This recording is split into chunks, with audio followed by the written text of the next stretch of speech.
Movie शुरू होती है तो हमें ये सीन दिखाया जाता है कि समुंदर से कुछ अजीबोगरीब क्रिएचर्स निकलकर शहर की तरफ बढ़ रहे हैं और उन्हें पैरासाइट्स का नाम दिया गया है। फिर हम एक आदमी को देखते हैं जो कि अपने कमरे में सोया होता है और उनमें से एक पैरासाइट रेंगता रेंगता उसके कान के अंदर चला जाता है। वो आदमी बहुत तड़पता है और उसके बाद फिर से नॉर्मल होकर सो जाता है। अब हमें एक लड़का दिखाया जाता है जिसका नाम शिंची था। वो रात को अपने कमरे में हेडफोन्स लगाकर गाने सुन रहा होता है। वो पैरासाइट उसके कान में घुसने की कोशिश करता है लेकिन उसे घुसा ही नहीं जाता। अब वो उसके नाक के पास चला जाता है। शिंची को खारिश होती है तो वो समझता है कि वो एक कीड़ा है, तो वो उसे पकड़कर दूर फेंक देता है। वो उसको मारने के लिए आगे बढ़ता है लेकिन तभी वो पैरासाइट उसके हाथ पर काट कर उसके हाथ के अंदर चला जाता है। तभी उसकी मॉम भी वहाँ पर आ जाती है तो वो उनसे कहता है कि देखें, मेरे हाथ में कुछ चला गया है। और जब उसकी मॉम उसका हाथ देखती है तो वो बिल्कुल ठीक होता है। अब अगली सुबह हमें दिखाया जाता है कि शिंची नाश्ते की टेबल पर बैठा होता है तो उसे अपने हाथ में बहुत अजीब फील होता है। और फिर दूसरी तरफ हमें वो आदमी दिखाया जाता है जिसके कान में स्टार्टिंग में एक पैरासाइट चला गया था। वो अपनी बीवी के सामने आकर खड़ा होता है और अपना मुंह खोल लेता। उसका मुंह बहुत ही खौफनाक और बहुत ही बड़ा था और वो अपनी बीवी का सर अपने मुंह में लेकर अपना खौफनाक मुंह बंद कर लेता है और ये सब उसी पैरासाइट की वजह से हो रहा था। फिर हमें शिंची दिखाया जाता है जो कि स्कूल जाते हुए रास्ते में अपनी दोस्त से मिलता है। वो भी उसमें काफी अजीब हरकतें नोट करती है और जब वो स्कूल पहुंच जाता है तब भी उसके साथ बहुत कुछ अजीब हो रहा था, जैसे उसके राइट हैंड में काफी पावर आ गई हो। वो घर आता है और अपना हाथ काटने की कोशिश करता है लेकिन उसका हाथ मूव करने लगता है और उसे रोकता है और फिर हम देखते हैं कि उसका हाथ एक क्रिएचर में बदल गया है और वो शिंची से बातें भी कर रहा था। फिर हम देखते हैं कि वो शिंची की बुक्स भी पढ़ा करता था और उसका लैपटॉप भी यूज किया करता था क्योंकि वो इंसानों के रहने के तरीके जानना चाहता था। जब इसने शिंची की बॉडी में घुसने की कोशिश की थी तो शिंची ने इसे आगे जाने से रोक लिया था, इसलिए अब ये सिर्फ राइट हैंड में ही था और उसी हाथ को कंट्रोल कर रहा था। ये अपना नाम मिकी बताता है और कहता है कि तुम मुझे कभी मत काट क्योंकि मैं तुम्हें कुछ नहीं कहूंगा, तुम मेरे होस्ट जो हो। अब हम देखते हैं कि शिंची और मिकी में दोस्ती होने लगी थी लेकिन बाकी सब लोग जिनको पैरासाइट्स ने इन्फेक्ट किया था वो पूरे शहर में बहुत तबाही मचा रहे थे और इंसानों को मारकर खा रहे थे। दूसरी तरफ मिकी शिंची को खींचकर एक रेस्टोरेंट की तरफ ले जाता है। वहाँ पर भी बहुत सारे इन्फेक्टेड लोग यानी पैरासाइट्स इंसानों का गोश्त खा रहे थे। वो शिंची को देखते हैं तो उन्हें लगता है कि ये भी इन्फेक्टेड है और उससे भी वो गोश्त देते हैं, लेकिन जब उन्हें पता चलता है कि ये पूरी तरह से तो इन्फेक्ट नहीं हुआ बल्कि ये अभी भी इंसान है तो वो उसे ही मारने के लिए आगे बढ़ते हैं। लेकिन मिकी उनको आगे से मारता है और शिंची की जान बचा लेता है क्योंकि अगर शिंची मर जाता तो वो खुद भी मर जाता और ये उसने अपने फायदे के लिए किया था। अब न्यूज आती है कि शहर के लोग मारे जा रहे हैं और किसी को कुछ समझ नहीं आ रहा कि इन्हें मारने वाला है कौन, क्योंकि पैरासाइट्स अपना ये काम बहुत होशियारी और छुप के कर रहे थे। शिंची मिकी से कहता है कि तुम अपने साथी पैरासाइट्स को क्यों नहीं कहते कि इंसानों को मत खाएं। तो मिकी उससे कहता है कि तुम भी तो सब्जियों और जानवरों के गोश्त को खाते हो, तो इसी तरह हम लोगों का खाना इंसान ही है, तो इसमें बुरी बात क्या है। अब मिकी को पता चल जाया करता था कि उनके आसपास कौन सा पैरासाइट है, तो जब शिंजी स्कूल जाता है तो वो उसे बताता है कि तुम्हारे पास एक और पैरासाइट, और वो कोई और नहीं बल्कि उसकी टीचर थी। वो टीचर जब शिंजी को देखती है तो उससे भी पता चल जाता है कि इन्फेक्टेड है, लेकिन वो कहती है कि तुम्हें मुझसे डरने की कोई जरूरत नहीं है क्योंकि मैं इंसानों को नुकसान नहीं पहुंचाना चाहती, बल्कि मैं उनके तरीके इसलिए पढ़ रही हूँ ताकि इंसानों जैसी क्वालिटीज हमेशा मुझ में रहें। वो उसे दो और पैरासाइट्स के पास लेकर जाती है, एक स्टूडेंट होता है और एक पुलिस ऑफिसर। वो बताती है कि ये पुलिस ऑफिसर मेरा हस्बैंड है और हमारा बेबी होने वाला है और वो बेबी बिल्कुल नॉर्मल इंसान होगा, तो हम भी इंसानों की तरह ही रहना चाहते हैं। हम किसी को नुकसान नहीं पहुंचाएंगे, किसी को सरेआम नहीं मारेंगे, लेकिन छुप के गोश्त खाना चाहते हैं, तो क्या तुम हमारा ग्रुप ज्वाइन करोगे। लेकिन मिगी इस बात को नहीं मानता। अब अगले दिन वही पुलिस ऑफिसर उन लोगों के पास आता है तो मिगी शिंची को बताता है कि ये हमें मारने आया है क्योंकि इसे पता चल चुका है कि उस दिन रेस्टोरेंट में हमने एक पैरासाइट को मारा और इसी के साथ वो पुलिस ऑफिसर इन पर अटैक कर देता है। अब मिगी और शिंची भी बहुत लड़ते हैं और इसको फाइनली मार देते हैं।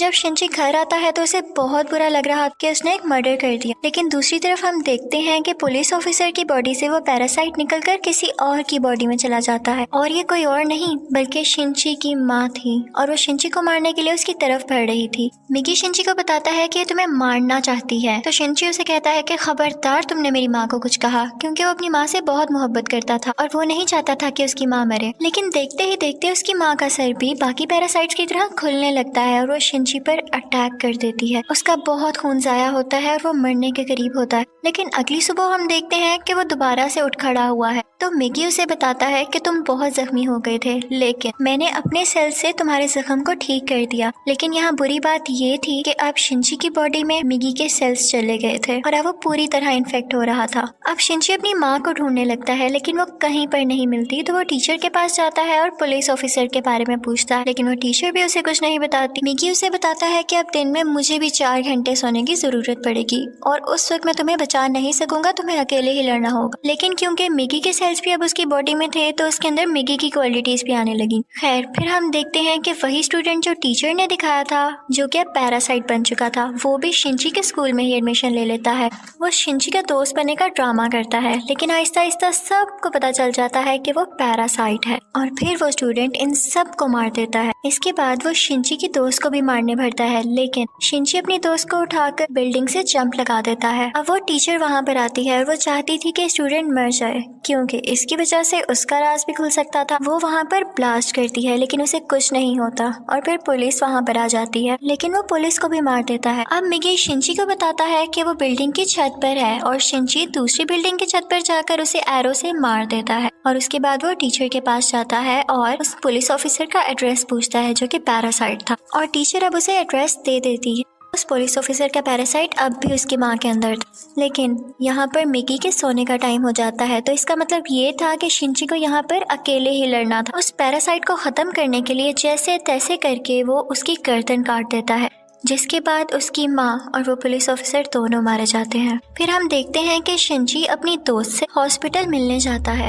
वो बातें कर रहा होता है कि मैं एक एक करके सब पैरासाइट्स को मार दूंगा, कि तभी हम देखते हैं कि कोई उनकी पिक्चर्स ले रहा है और वो कोई जासूस था। और यहाँ पर ही इस मूवी का पार्ट 1 खत्म हो जाता है और अब मैं आपको एक्सप्लेन करूंगी इस मूवी का पार्ट 2। अब पार्ट 2 में उस इंसिडेंट के कुछ महीनों बाद का टाइम दिखाया गया है, जब आर्मी को पता चल जाता है कि इस शहर में कोई पैरासाइट्स हैं जो लोगों पर अटैक कर रहे हैं और वो लोगों को बचाना चाहते थे। फिर वो जेल से एक सीरियल किलर को लाते हैं जो पहचान सकता था कि पैरासाइट कौन है और नॉर्मल ह्यूमन कौन है। उसके सामने एक एक करके लोग लाए जाते हैं तो वो सबको नॉर्मल कह देता है, लेकिन जब उसके सामने शिनची आता है तो वो सोच में पड़ जाता है और काफी सोचने के बाद कहता है कि ये भी नॉर्मल है। अब शिनची जब घर जा रहा होता है तो मिगी उसे बताता है कि हमारे बहुत पास एक पैरासाइट है और वो पास की एक बिल्डिंग में जाते हैं जहाँ पर वो पैरासाइट एक इंसान का गोश्त खा रहा होता है। जब वो पैरासाइट शिनची को देखता है तो उसकी तरफ बढ़ता है, लेकिन मिगी इसे मार देता है। फिर अचानक उसे फील होता है कि जैसे उसके पीछे कोई है और ये कोई और नहीं बल्कि वही आदमी था जिसने पार्ट 1 के एंड में शिनची और मिगी की पिक्चर्स ली थी। और फिर हमें शहर का मेयर दिखाया जाता है जो कि पैरासाइट्स की फेवर में बोलता और बहुत बुरा आदमी था, और वो टीचर भी उसके साथ मिली हुई थी। और अब हम देखते हैं कि उस टीचर का बेबी भी हो चुका था जो कि बिल्कुल नॉर्मल ह्यूमन था।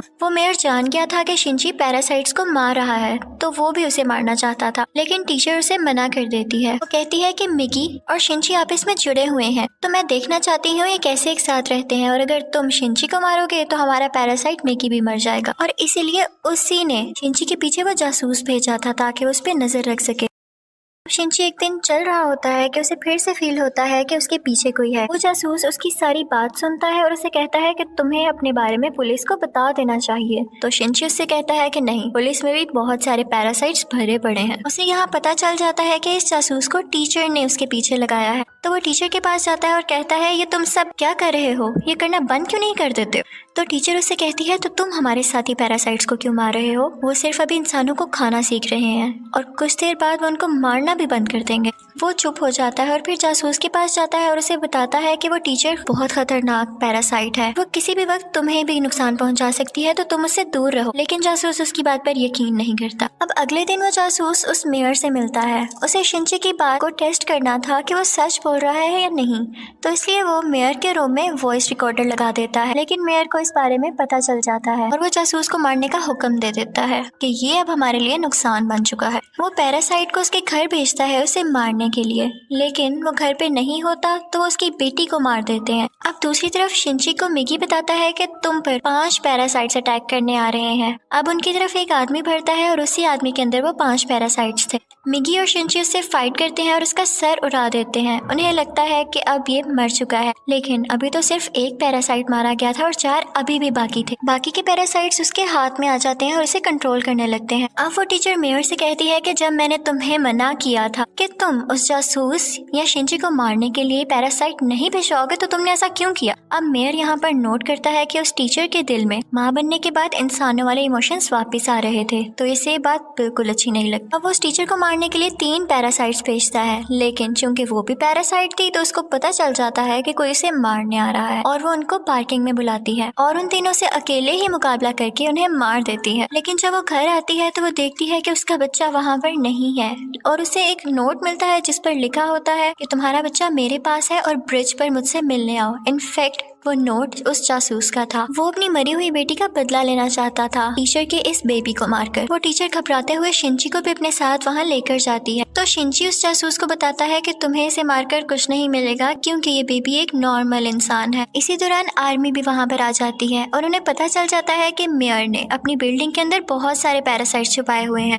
अब वो बिल्डिंग से एक एक करके लोगों को निकाल रहे थे और उनमें से जो पैरासाइट था वो उसको शूट करते जा रहे थे। सीरियल किलर भी वहीं पर था और फिर हम मेयर को स्पीच करता हुआ देखते हैं जो बता रहा होता है कि असली मॉन्स्टर्स तो इंसान है जो कि पैरासाइट्स को बिला वजह मार रहे हैं। तो वहाँ पर बैठे हुए आर्मी के सब लोग उसे शूट कर देते हैं जिससे उसकी डेथ हो जाती है। तभी वो सीरियल किलर चिल्लाने लगता है कि ये इंसान था, ये तो बस पैरासाइट्स का साथ दे रहा था। लेकिन जब वो पीछे मुड़ के देखते हैं तो वही आदमी उनके पीछे खड़ा होता है जिसके अंदर 5 पैरासाइट्स थे। सब उसे शूट करते हैं लेकिन उसे कुछ नहीं होता। फिर हम देखते हैं कि जासूस उस बच्चे को फेंकने ही वाला होता है। टीचर जब ये देखती है तो अपने बच्चे को बचाने के लिए उसे मजबूरी में पैरासाइट बनना पड़ता है। वो अपना एक हाथ निकालकर जासूस की चेस्ट में घुसा देती है जिसकी वजह से सबको पता चल जाता है कि वो एक पैरासाइट है। पुलिस उस पर मुसलसल शूट करने लगती है और वो जान गई थी कि अब उसकी जान नहीं बच सकती, तो वो अपना बेबी शिंची को पकड़ाने आती है। जैसे ही वो बेबी शिंची को पकड़ाती है बहुत ज्यादा गोलियां लगने की वजह से उसकी फौरन डेथ हो जाती है।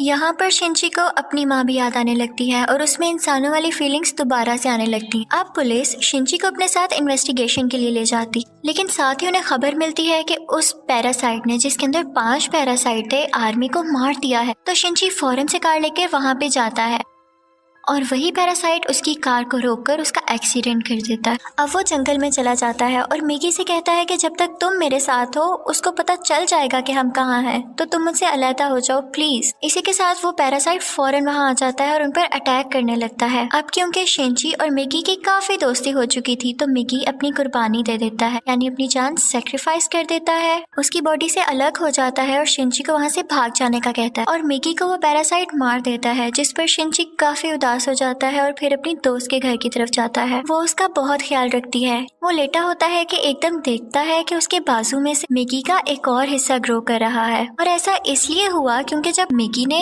अपने बॉडी सेल्स से उसकी बॉडी को ठीक किया था तो मिगी के सेल्स भी तो उसकी बॉडी में आ गए थे, इसलिए वो चाहता तो दोबारा ग्रो कर सकता था। शिंची को फील हो गया था कि अब ये दोबारा आ रहा है तो उस पैरासाइट को दोबारा से पता चल जाएगा कि मैं कहाँ हूँ, तो अपनी दोस्त की जान बचाने के लिए उसको बाय कहकर वहाँ से चला जाता है। लेकिन जैसे वो बाहर जाता है तो वो पैरासाइट उसे पकड़ लेता है, लेकिन एक फैक्ट्री में पहुंचकर शिंची एक केमिकल रोड उसकी बॉडी में घुसा देता है, लेकिन उसे कुछ नहीं होता। तो वो कहता है कि तुम मुझे क्या समझ रहे हो, मैं तो तुम्हें मारकर बाकी इंसानों को भी मार दूंगा और फिर मैं और बाकी पैरासाइट्स इस दुनिया पर रूल करेंगे। वो उसे मारने ही वाला होता है कि मिगी फौरन से उसकी बॉडी में दोबारा ग्रो कर जाता है और उस पैरासाइट पर अटैक कर देता है। इसी के साथ उसकी बॉडी में कुछ होने लगता है और वो तड़पने लगता है। तो मिगी शिंची को बताता है कि जिस रोड से तुमने इसको मारा उस पर बहुत केमिकल्स लगे हुए थे और अब पैरासाइट्स इसकी बॉडी में नहीं रहना चाहते और एक एक करके सब पैरासाइट्स उसकी बॉडी छोड़ देते हैं और अब सिर्फ उसकी बॉडी का ढांचा बाकी रह गया। तो शिंची वो उठाकर नीचे आग में फेंक देता है जिससे फाइनली उसकी डेथ हो जाती है। अब हमें काफी दिन बाद का टाइम दिखाया जाता है जब सब कुछ नॉर्मल हो चुका है। तो मिगी शिंची से कह रहा होता है कि अब जैसा कि इस दुनिया में कोई भी पैरासाइट नहीं रहा तो हमें भी साथ नहीं रहना चाहिए, मैं तुमसे अलग हो जाऊंगा। लेकिन शिंची उसे मना कर देता है तो मिगी खुद ही अपने आप को खत्म कर लेता है और शिंची का हाथ वापस से अपनी फॉर्म में आ जाता है, जिस पर वो काफी उदास हो जाता है और मिगी को मिस करने लगता है। अब हम देखते हैं कि काफी टाइम गुजर गया है और शिंची और उसकी दोस्त अच्छी जिंदगी गुजार रहे थे और वो उस टीचर के बेबी से भी मिलने जाया करते थे कि अचानक हम देखते हैं हैं कि वो सीरियल किलर वापस आ गया था और वो शिंची के दोस्त को किडनैप कर लेता है। वो उसके कान में कहता है कि असली मॉन्स्टर इंसान है, लेकिन शिंची की दोस्त उसे कहती है कि असली मॉन्स्टर तो तुम हो, तुम लोगों को मारते हो। तो इस बात पर वो सीरियल किलर उसको बिल्डिंग से नीचे धक्का दे देता है, लेकिन शिंची फौरन से जाता है और अपना हाथ लंबा करके उसे बचा लेता है। और यहाँ पर उसे फील होता है कि उसकी मदद यहाँ पर मिगी ने की है। और यहाँ पर मूवी फाइनली खत्म हो जाती है, यानी पार्ट 2 भी। Thank you for watching.